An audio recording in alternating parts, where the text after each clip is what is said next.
Here we are presenting a Matlab program to solve the same differential equation as we did have before, with the same initial condition, but here we are implementing a different method, which is the midpoint method. Again, here we are defining the differential equation with these two parameters, b and c. But again, it's interesting to make it the program as general as possible, so that just changing the values of these parameters in the specific two lines, so you're able to apply and use the same program that you have defined in a more general way. So the first step is going to define precisely which are the two values that we are going to consider for the two parameters. In this case, we are going to use for them the same values as we have considered before. B is equal to b minus 1 and c is going to be 1. And both are real numbers, as you can see the dot here.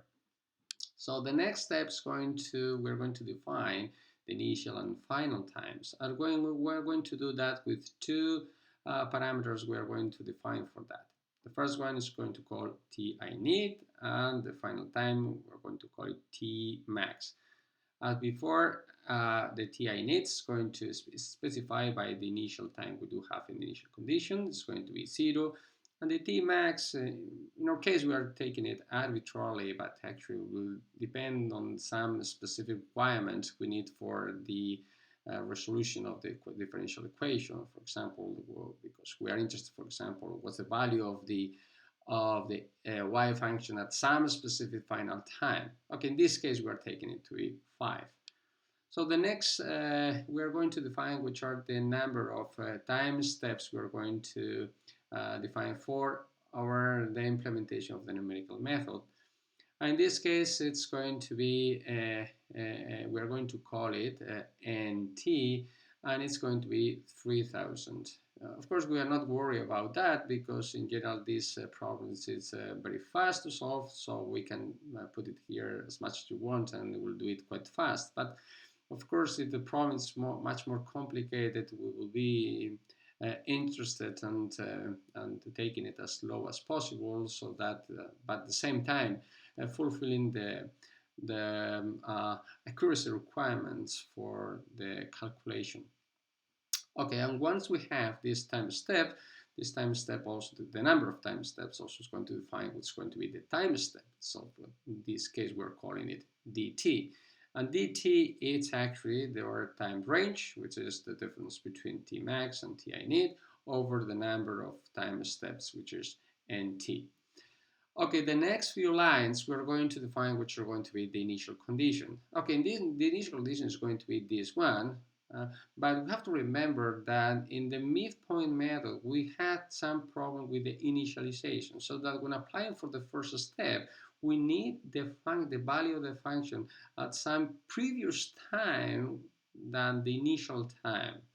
So that's why in this case, for this method, our y and t vectors are going to have not nt plus 1, but nt plus 2 components, because we have to define another initial condition just prior or before this t I need. So that's why in this case the first component of the t vector, time vector, is not going to be t I need, because that's going to be the second one, but t I need minus dt. So you go a little bit back with respect to the t I need. And besides that, we have to define as well what's going to be the value of the y component at that time, the t1 time. And for that, we are going to use a Taylor expansion backwards on time. As you can see here, this is basically the Taylor expansion with respect to the initial time, with respect to t0. And this is the value of the y function at t I need, which is 1, as it's settled here, minus dt, because you are back on time, and this is the f function evaluated at the initial time, because these two are those that are defined before.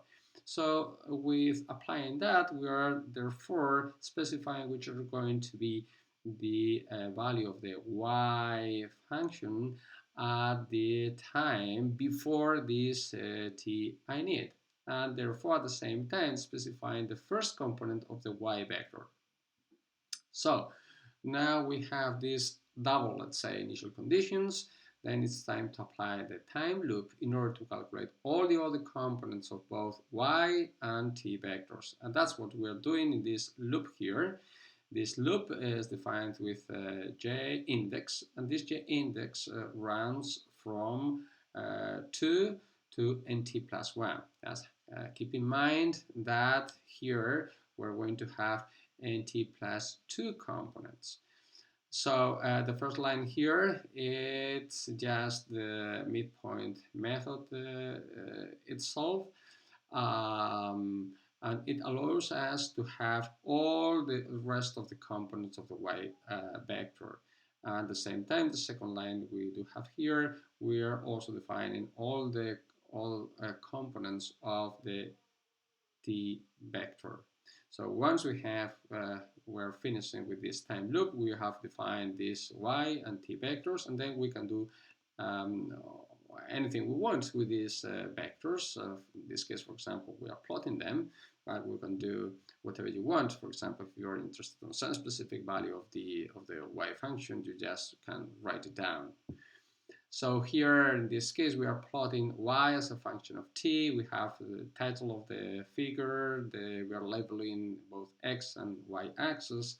And this is what we have. Now it's time to check which is the result that we have, for example, for this, which is the plot that we have for this method. That's what we're going to do now. Okay, here we have, this is the figure we have, as you can see. Okay, it goes a little bit before than t0, that's why we have it's white, but because it starts a little bit before than 0, but you can see it, the shape is very similar to the one we have before, but that is doing here something strange here, that in principle, because it goes up and down, it seems that it's going up and down with respect to some value in the middle. And if we didn't the result before, we might think that it could be something real. So it's important to change things in the numerical calculation, so that in order to trust in the results before we are getting that as trustful. So that's what we are going to do next in order to see if this is wiggling we do have here actually is stable or not. And the way of doing that, the way of changing something, just keeping the same method, of course, it will just changing the time step, for example. Let's make the time step smaller, and let's see what do we have. So making the time step smaller, I mean increasing the number of time steps from 3,000 to 30,000. Let's see what's the result that we do have. Okay, as you can see now, this wiggling disappears, which clearly indicates that the wiggling we did have before, it's not stable anymore, so it's not something we can trust on. And actually, we are now getting the same result actually as the one we got with the other forward method. Even now, actually, we might distrust on the result, and we might increase actually the number of time steps going to taking 10 multiplying by 10 and see if we are getting the same result as the last one, for example. And this is, as you can see, for example, that doesn't require so much time. The calculation is very fast, and you can see that actually the result you are converging to the same result as the one we do have before. So that wiggling we did have, which was an indication of instability, it's actually related with the number of time steps we're considering. For example, let's take a much smaller number of time steps. For example, let's take 3,000 time steps, and let's see what happens, what kind of result we have. Okay, you can see here that it's clearly unstable, that wiggling with that small wiggling we did have for 3,000 time steps. You can see that's increasing very much when you are increasing the time step or decreasing the number of points where you are doing the calculation. You can see that's a clear indication that of the instability of the method. So again, it's very important to change. So distrust on the results that we are getting, before considering them as real, and change the things on since some parameters, the values of the parameters you're using in the numerical resolution, especially the number of time steps, actually, in order to see if the result you are getting is stable when changing that parameters before getting them as true results.